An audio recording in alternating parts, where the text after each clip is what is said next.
My name is Shelley, and perhaps the greatest blessing in my life has been my husband. He is not just my rock, he is someone who inspires me daily with his strength, wisdom, and caring.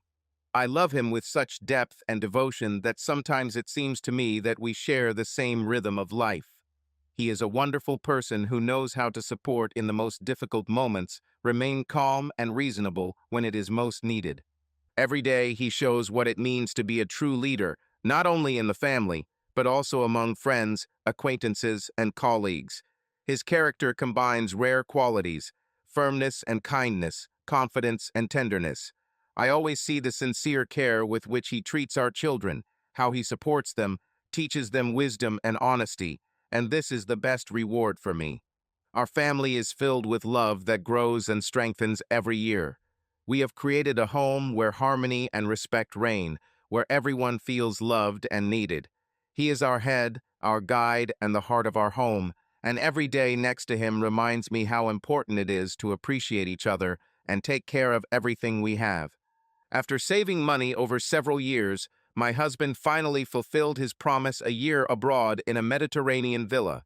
He had been dreaming about this for so long, and I supported his desire to experience the atmosphere of the South Coast. We chose a fairly secluded location, not too far from a major European city, but hidden enough to be surrounded by silence and the sea. When we arrived, I was mesmerized.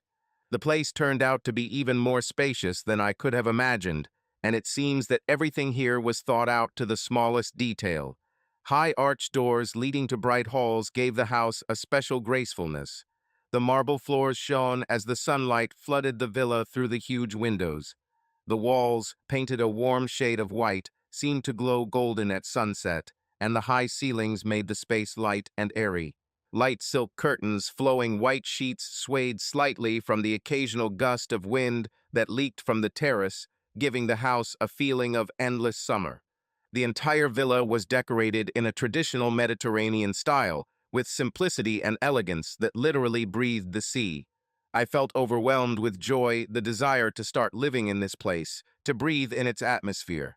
I was already imagining how I would slowly walk around the house in an evening dress, feeling how my heels rhythmically beat out the rhythm on the cold, smooth marble. This echo will echo my thoughts, dreams of long, leisurely days and evenings at the villa. On sunny days, I looked forward to how my tan profile would be reflected in the mirrors and contrast with the whiteness of the walls. The thought that I would be greeting the morning on the terrace with a cup of strong, spicy espresso, admiring the view of the sea horizon, filled me with inner peace. Along the coast, among the greenery, one could see ancient stone houses that the locals had built over the centuries, as if rooted to the hillsides. The aroma of fresh herbs, olive trees, and sea air filled the space around the villa, reminding us that we were in a real oasis. However, one big surprise awaited us as soon as we started unpacking our suitcases. It turned out that another person also rented the villa. In the spacious, quiet environment of the villa, this discovery was especially unexpected. It never occurred to us that we would be sharing accommodation with someone else. When we met him in the spacious living room, I immediately noticed his youth and openness. It was Pablo, a man with a light and friendly smile, about 25, perhaps 26. He was much younger than my husband and I, but in his eyes there was some kind of calm confidence, characteristic only of those who have already experienced a lot. Pablo introduced himself to us with a slight accent, which immediately identified him as a foreigner. We both immediately thought that he was probably Brazilian, not only because of his accent, but also because of his appearance: dark hair, olive skin, brown eyes with a subtle sadness in their depths. All three of us had embarrassment on their faces, and we immediately felt a slight awkwardness. Neither Pablo nor we expected to share a villa. He explained that he himself was surprised by this mistake, and unfortunately, he could not just leave the house. An important purpose brought him here. Pablo came here a week ago for treatment that was only available at the local hospital. He spoke about this calmly and almost restrainedly, but I detected hidden tension in his voice, perhaps even a shadow of anxiety. He said he needed regular treatments, and the villa, with its quiet privacy, fresh sea air, and proximity to a bus stop, was ideal for this. Pablo added with a sad smile that he wanted to find a place where he could recuperate, enjoying nature without feeling like a recluse. My husband and I exchanged glances, as if reading each other's thoughts. On the one hand, there was some awkwardness. A year of plans and expectations for a secluded vacation suddenly gave way to the prospect of being next door. But Pablo seemed so good-natured that it was difficult for us to even think about asking him to leave. He radiated a kind of warmth and friendliness which gradually smoothed out our first surprise. When he said goodbye to us that evening, Pablo politely apologized for the inconvenience and assured us that he would try not to disturb our stay.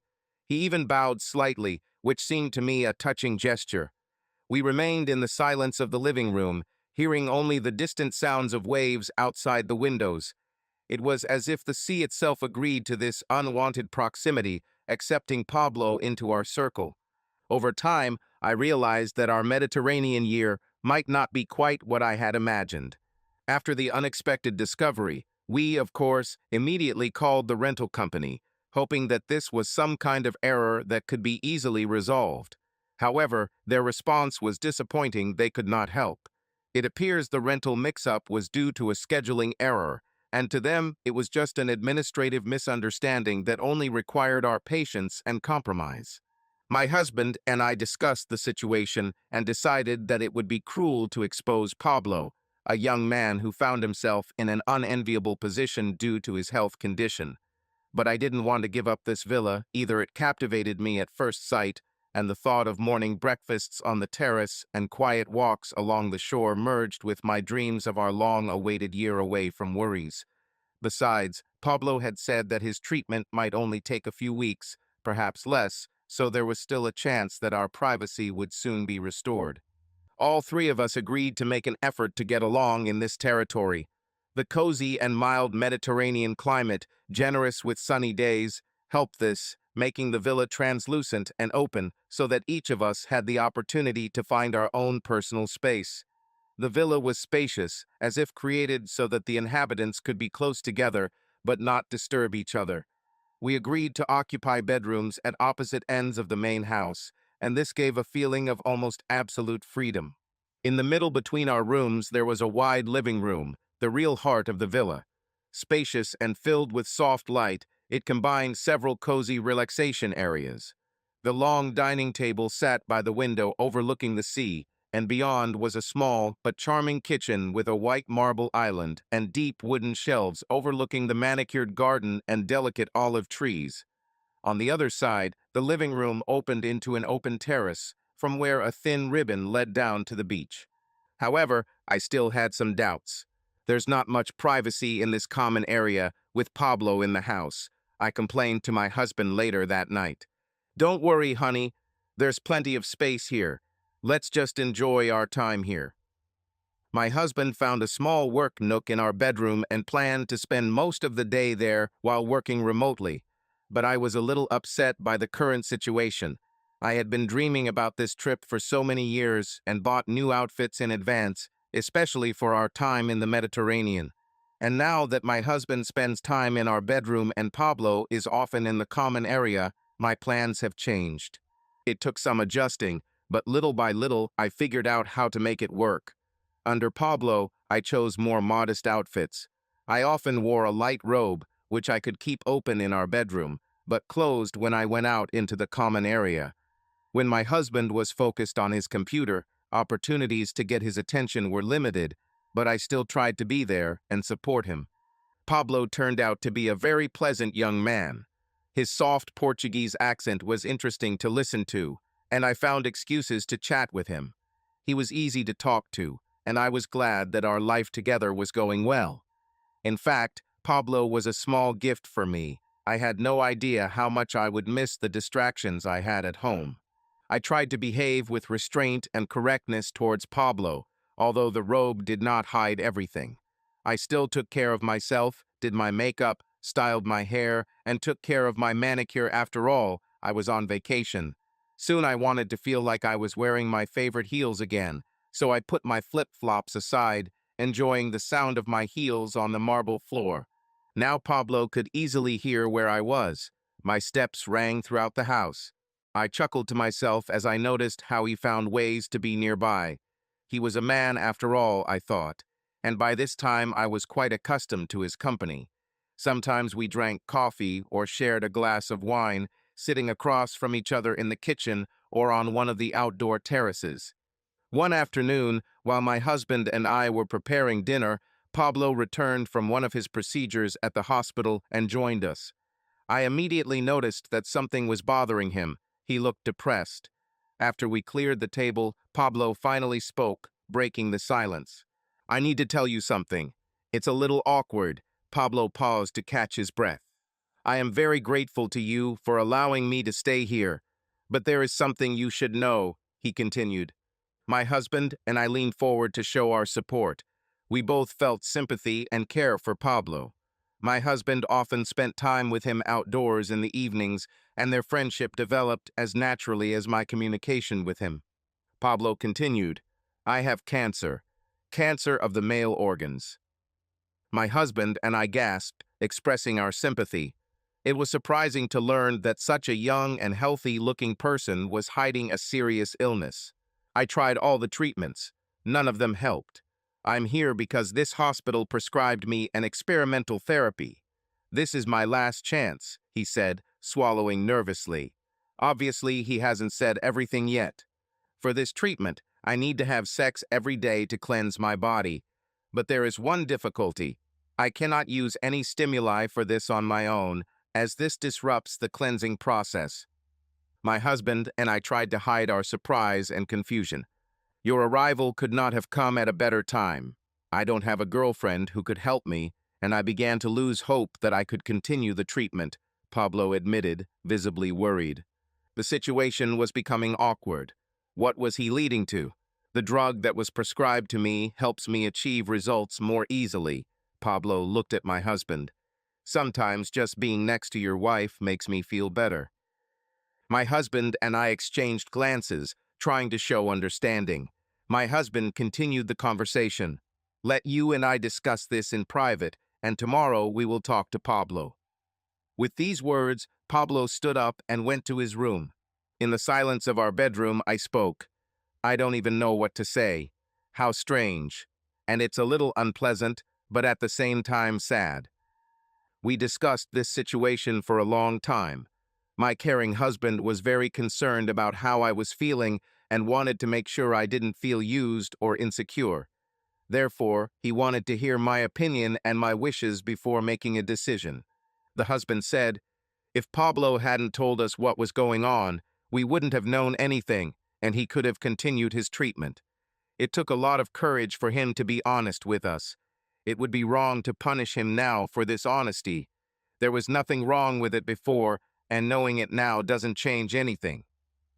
I nodded in agreement. He continued, "So we agree that we can tell Pablo tomorrow that he can continue to stay in the villa. Let him continue with his treatment, even if it sounds rather awkward." I nodded again, and we hugged, without opening our hands for a long time. I felt how strong our connection was. My husband has always been considerate and kind to others. The next day, we informed Pablo of our decision, and life in the villa went on as usual. However, I could not help but notice his glances, and this began to confuse me. Now, when I walked around the villa and saw his gaze on me, I didn't like it. I felt uncomfortable, like an object of attention. In conversations, when his gaze sometimes lingered on me, I had a feeling of unpleasantness. I felt like he was using me, and it became distracting. My husband quickly noticed that I was becoming thoughtful. "Darling, what's bothering you? Does this new state of affairs not suit you?" "I don't know," I answered. "Everything seems a little strange now. It's difficult for me to act naturally around Pablo." My husband thought for a moment, listening intently as always. He wanted to help. "Was Pablo rude to you?" I shook my head. "Did Pablo do something wrong?" I shook my head again. "Do you think Pablo is a good person?" I nodded. The husband thought deeply. "Do you know how you often hug me during the day, or how you walk with a slight flirtatiousness?" I nodded and smiled, pleasantly surprised that my husband noticed my advances towards him. Smiling back, he continued, "You really know how to do this. This comes naturally to you like a gift. Maybe if you allow yourself to be more natural around Pablo, this tension between you will disappear. I wasn't sure. It seemed to me that there was a huge difference between playing with my husband and flirting with another man. My thoughts were confused, but I didn't want to voice it. For my husband, the situation looked simpler. He did not see in it the moral difficulties that troubled me. He waited for my answer, hoping to help me find a solution. He wanted me to be happy. Finally, I nodded. I guess that makes sense, honey. Thank you for your support, I said, hugging him. Gradually, it became easier for me to communicate with Pablo. From time to time, we even discussed our unusual situation over a glass of wine. The husband suggested having weekly dinners on Sundays to discuss how Pablo's treatment was going.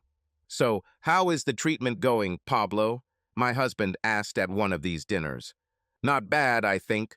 I feel fine. I only reached my goal 5 times this week." "What does it mean?" I asked. "I need to do this every day. My goal is 7 times a week." The husband asked worriedly, "Why didn't you achieve your goal?" "My body is gradually losing sensitivity to stimulation. It's becoming more difficult for me to achieve results." My husband looked at me. "We have already agreed that the three of us will discuss any difficult topics openly." "How can we help?" he asked. "Don't know. It's awkward to ask for this. Your wife is so beautiful. I really enjoy her company. Maybe she could dress a little more." Pablo hesitated. Attractive." How ironic, I thought. I tried so hard not to look seductive in order to maintain the purity of my relationship with my husband. And now it turns out that this is exactly what is stopping Pablo. An awkward tension hung in the air. Looking at me, my husband asked, "Do you think you can do this, honey?" I nodded slowly.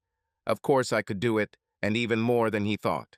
That night, lying in bed, we discussed everything in more detail so that we could have a clear plan. It's strange to realize that another person gets so much attention before you do. "This doesn't seem right," I said. My husband, attentive to my feelings, nodded. Then, perking up, he suggested, "What if you paid attention to me first every day? Would that make you feel better?" He made a quote sign with his fingers when he said, "paying attention." We both knew what he meant. I considered his proposal. I enjoyed the time we spent together in the evenings, but I also enjoyed teasing my husband a little. Could it be that I could both gain his attention and maintain a friendly relationship with Pablo? This became a kind of challenge for me, which I decided to accept. Gradually, I began to wear more spectacular outfits. To my surprise, I found that I could easily attract my husband's attention every morning. I usually held back my advances a little so as not to bore him. But now, with Pablo by my side, I could completely focus on my husband, giving him pleasure at the start of the day. And after that, I spent the day next to Pablo, but always gave my husband priority.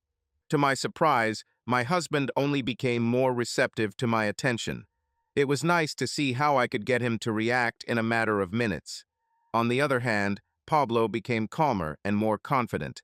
I noticed his satisfied smile, and this served as a signal that my communication with him was helping him stay in a good mood. At our weekly meetings, Pablo shared that he was now coping with treatment and achieving his goal. Realizing that everything was going well, I decided to diversify my wardrobe. One morning, I wore low-rise, thick denim jeans that flatter my figure. I paired the jeans with low heels and a tight white top that showed off my shoulders and a little bit of my belly. A small colored bra supported her breasts, barely visible under the thin fabric of her top. As I walked around our room, I gave my husband a chance to appreciate my outfit, and his admiration was quicker than usual this morning. Slightly disappointed, I went out into the living room. Pablo greeted me with a smile, which lifted my spirits a little. It was only 9 in the morning, and we had the whole day ahead of us. A slight shiver of anticipation ran through me, and I concentrated on our interaction with Pablo, feeling that the day would be eventful. Casting aside all doubts, I began to walk in front of Pablo with the clear intention of attracting his attention. The sound of my heels echoed throughout the spacious room, and I felt like I was on stage, albeit with only one spectator. I walked past him, making more expressive movements to attract his gaze. Stopping at the window, I created a feeling of a light, unobtrusive presence, trying to remain in his field of vision. My confident posture and smooth movements seemed to intrigue him. I leaned over to tidy up the coffee table, letting him see that I was carefully putting everything in order. This went on all day, and I enjoyed our time together. Along with light conversations with Pablo, we also had deep conversations that allowed us to better understand each other. My husband joined us for lunch, taking a short break, and Pablo and I had more time to talk about his life, hopes, and plans. I listened to him with interest, smiling and keeping up the conversation. Sometimes I noticed how his gaze glanced at me, and this created an atmosphere of confidential communication. By the evening, I was trying to support Pablo in his treatment goals, helping him stay positive. By this time, my husband usually joined us, and feeling completely satisfied, he happily enjoyed the view outside the window, paying less attention to our conversation.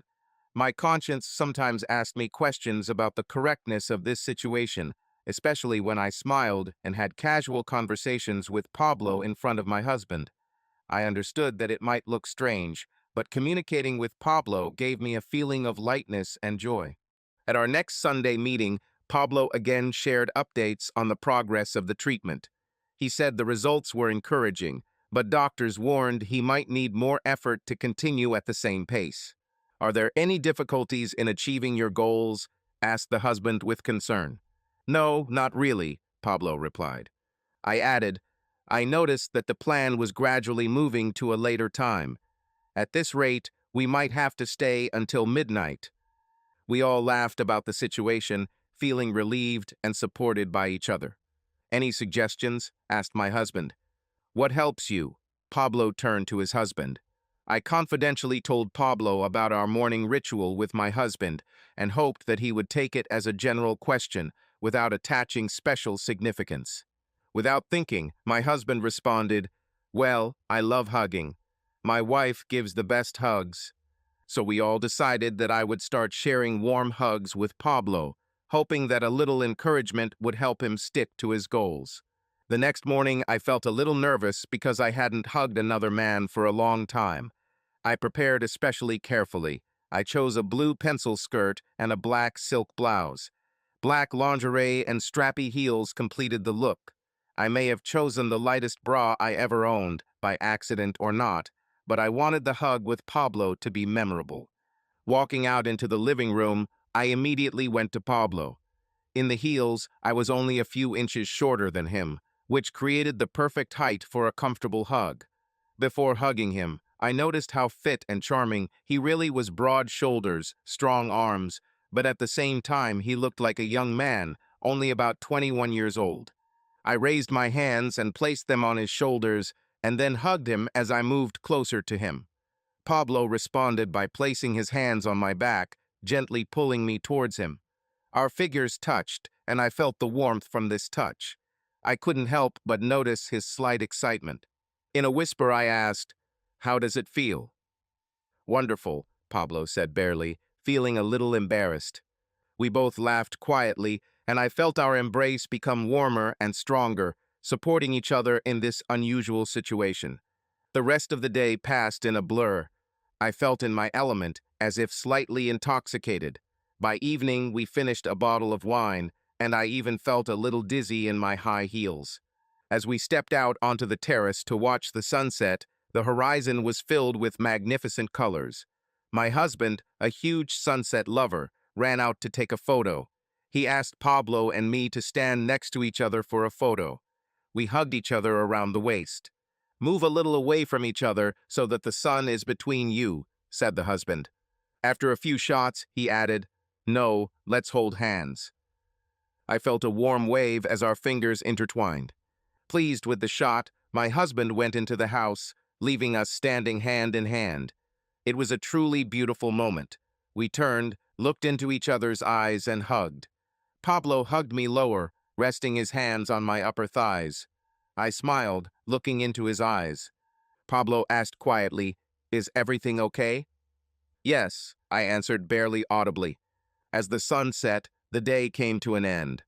This moment, full of trust and warmth, left us feeling as if we had both calmed down and breathed in air filled with understanding. As he went to his room, I sat down on the terrace, feeling that this interaction had created a strong emotional connection, which, although it did not replace my morning moments with my husband, still left special memories. I realized that my soul and body were in a new position. Over the next few weeks, my life settled into a new rhythm. Every morning I got out of bed with excitement. After spending the morning with my husband, I spent the entire day with Pablo, a young and energetic man who was happy to give me his attention. We became even more comfortable with each other, and our friendly hugs and gestures of support only strengthened. When we walked holding hands or hugging, everything seemed almost unreal. I needed a feeling of attention and warmth, and fortunately, Pablo was nearby, ready to support. I could just approach him, and he would always happily reciprocate. One evening, hugging him, I quietly whispered in his ear, "That's great. I like." Pablo was clearly pleased with our communication, and I felt his kindness and attention. I let him hold me in a way that was comfortable for him and trusted the moment. Later that evening, the three of us sat down to watch the show. In front of the TV were two comfortable chairs for which we always competed. I arrived too late, and both chairs were already occupied by men. Approaching my husband in a playful protest, I heard his answer, "I missed it, so that's what you need." Then I walked up to Pablo, and he smiled, simply took me by the hips, and sat me on his lap. "This is a great place for you," he announced with an accent. The husband looked at us, and all three laughed together. Then I tried to stand up, leaning on Pablo's knees, but he held my hips firmly, pushing me back down. To distract me, he asked, "Remind me what happened in the last episode." My husband and I began retelling the story together, still sitting on his lap. When the new episode began, Pablo was still holding me close, and I felt some excitement. This situation was new to me. I felt quite exposed in my tight tracksuit. But looking at my husband and not noticing any signs of dissatisfaction, I allowed myself to relax and get carried away by watching along with everyone else. When the show ended, we all started getting ready for bed. After my husband left, I turned to Pablo and raised my finger, pointing at him. "Pablo, how could you?" "What?" he replied, raising his hands and grinning. I couldn't help but smile. "You know perfectly well what I mean. You put me in this position," I said, lightly pushing him in the chest. But instead of making excuses, he confidently took me by the hips and, pulling me towards him, said with an accent, "Oh, Shelley, you worry too much. Everything was fine. Your husband didn't say anything, and I know you liked it." I didn't answer, my arms wrapped around him. Despite the initial indignation, I felt calm and relaxed. Pablo repeated, "I know you liked it, didn't you?" I remained silent, not wanting to give him such pleasure. The next day, I noticed that our contact with Pablo obviously hurt my husband more than he showed. He became more careful, paying attention to maintaining balance in our relationship. My husband may have felt that Pablo and I were becoming too comfortable around each other and decided to stay in the common area more often to be close and maintain communication. This, of course, affected my communication with Pablo. When my husband was with us, I paid more attention to him, trying not to give in to my more playful impulses. At the same time, my husband continued to show sensitivity and understanding, although he noticeably tried to limit our time alone with Pablo. Sometimes this led to little jokes on our part, especially when he tried to distract himself or walked away so as not to be provoked. We all treated it with humor. One day, when I was wearing one of my favorite swimsuits with a light cover-up, Pablo and I decided to joke a little. The swimsuit and heels were my husband's weak point, but he carefully looked away. Then Pablo and I hugged right in front of him, moving away a little so that he could see us. Pablo grinned cheerfully and whispered that his husband was still looking the other way. "He's still not looking," Pablo whispered as we stood there, hugging each other. After a few minutes, I took off my cape and hugged Pablo again, still in my swimsuit. It was the most open image in which I appeared at home, and Pablo gently supported my back and shoulders. My swimsuit was quite revealing, and Pablo held me with ease and respect, creating an atmosphere of lightness and fun. "Still nothing," Pablo said quietly, and I could hardly contain my smile. I enjoyed what was happening, the feeling of slight excitement and playful atmosphere. Pablo and I stayed close, and I felt the tension building. Feelings of guilt and embarrassment tried to break through, but there was more pleasure. At some point, the husband suddenly jumped up with the computer and left the room. Pablo and I couldn't help but laugh and exchanged a playful high five. A kind of easy, crafty connection arose between us. I left the cape on the floor and spent the rest of the day in this open look.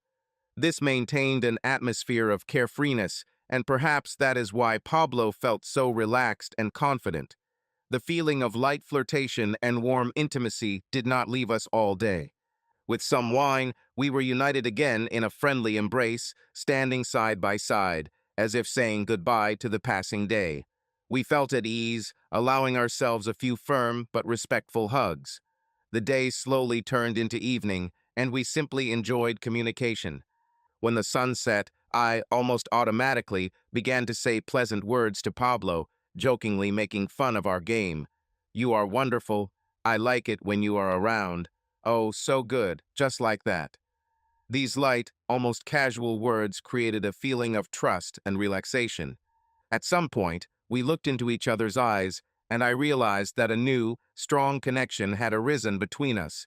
We exchanged serious glances, as if communicating without words. Our faces were just a few centimeters from each other, and at that moment I felt warmth and extraordinary mutual understanding. We exchanged a light, sensual kiss, leaving each other in high spirits and with a slight sense of completion of the evening. Pablo left with a feeling of satisfaction, and I was left with a feeling of bright emotions, as if ending the day with a charge of energy and inspiration. At our next Sunday meeting, Pablo took the initiative. He said that his treatment was coming to an end, and soon we would be able to enjoy the villa in privacy. But doctors warned him that the new drug would require more stimulation to achieve its goals, and that sticking to the plan had become even more important. This information caused some tension. The husband, who had been genuinely supportive at first, now began to show noticeable anxiety. He got straight to the point. "Okay, thanks, Pablo. We already see how much my wife does for you, and we want to be careful not to add too much. And one more thing, kissing is strictly prohibited. This is too intimate, okay?" Pablo and I exchanged glances, barely containing our smiles. Did the husband know something? "Got it," the husband asked again. "Yes, we understand," we muttered. "With that in mind, what else can we add? I've already seen you hugging her. What else can I add here?" he continued, noticeably wary. I suggested, "Well, honey, when Pablo is close to finishing, he just needs a little more encouragement. What do you think, Pablo?" Pablo nodded immediately in response. The husband looked worried, but gave in under our pressure. "Okay, agreed." Over the next few weeks, Pablo began to show a little more confidence, exploring my hugs and gestures of support. Contrary to my husband's remark, we also continued to secretly exchange kisses, although very carefully. I decided that if we had already expressed our closeness as friends, then it makes no sense to refuse this now. The presence of my husband added some intrigue to our communication. Instead of trying to tease him in the morning, we now kept a low profile while he was around. But then we would quietly slip away around a corner, out a door, or even behind a curtain to delicately hug each other. I stopped wearing a bra to make it easier for Pablo to hug me. I always wore thin, lightweight fabrics that allowed him to support me comfortably. One afternoon, while I was wearing a loose summer dress, Pablo and I stood next to each other behind a column, just a few steps from my husband. We carefully supported each other, feeling closeness and warmth. Pablo hugged me carefully, trying to do it unnoticed. Suddenly, we heard my husband's voice. We both froze, feeling our hearts beating a little faster. My husband called my name, and I, freeing myself from Pablo's embrace, tried to pretend that I had accidentally ended up in this part of the villa. "Are you there, dear?" His voice sounded soft, but I detected a note of suspicion in it. Coming closer, he put his arm around my shoulders and pulled me aside. Pablo remained where he was, as if wondering whether he should leave, but then joined us, trying to remain unobtrusive.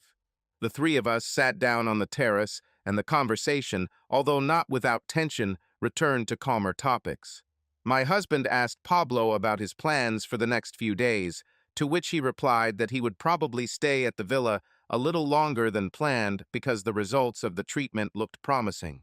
That night, I was left wondering how my relationship with Pablo had begun to become intertwined with my feelings for my husband. I felt trapped between my sincere love for my husband and my unexpected affection for this young man to whom I had entrusted some of my warmth and friendship. The next morning, I decided to open up my feelings to my husband, asking him for a calm conversation. I shared my confusion with him and admitted that Pablo had become more than just a new acquaintance for me. The husband listened attentively. His gaze was full of understanding and patience. "You gave this man hope, and perhaps that was what you needed most," he said, and in his words I felt acceptance and understanding. We decided that we would leave things as they were while Pablo was undergoing treatment, but we would be honest with each other if things started to get out of line. My feelings for Pablo remained warm but calm. The story continued, and every day our living together in the villa became more and more natural. Pablo remained calm and grateful for our hospitality, and my husband and I became more accepting of the situation every day, trying to respect the boundaries we had set. I still felt a little nervous around Pablo, but now it was just part of everyday life in the villa. One evening, while my husband and I were having coffee on the terrace, Pablo joined us, looking more relaxed and even animated. During the conversation, he admitted that he felt almost at home in the villa, and that my husband and I's kind attitude helped him cope with the treatment. "You have done more for me than you could ever imagine," he said, looking at us with gratitude. My husband smiled warmly. "Pablo, sometimes support and kindness are all a person needs. We are glad we can help."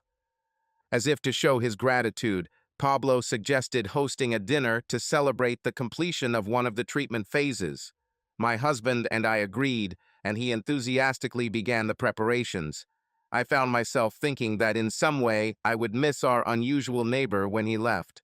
His presence brought something new into our everyday life, and I suddenly realized that these were not just days at the villa. This was a time when every day seemed full.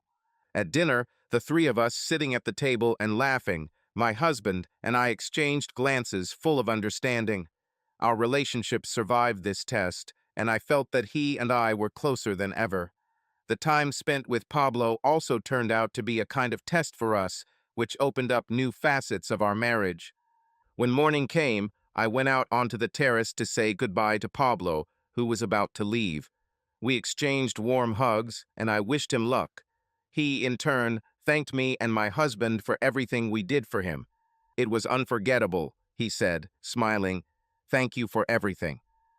We watched his car until it disappeared around the bend, and I felt a little sad.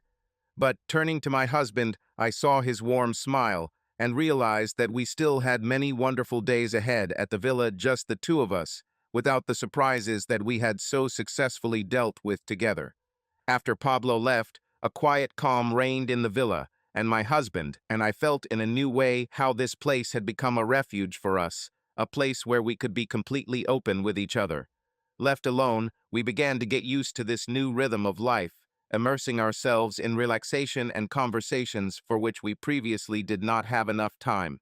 A few days after Pablo left, I noticed how my husband began to pay more attention to me.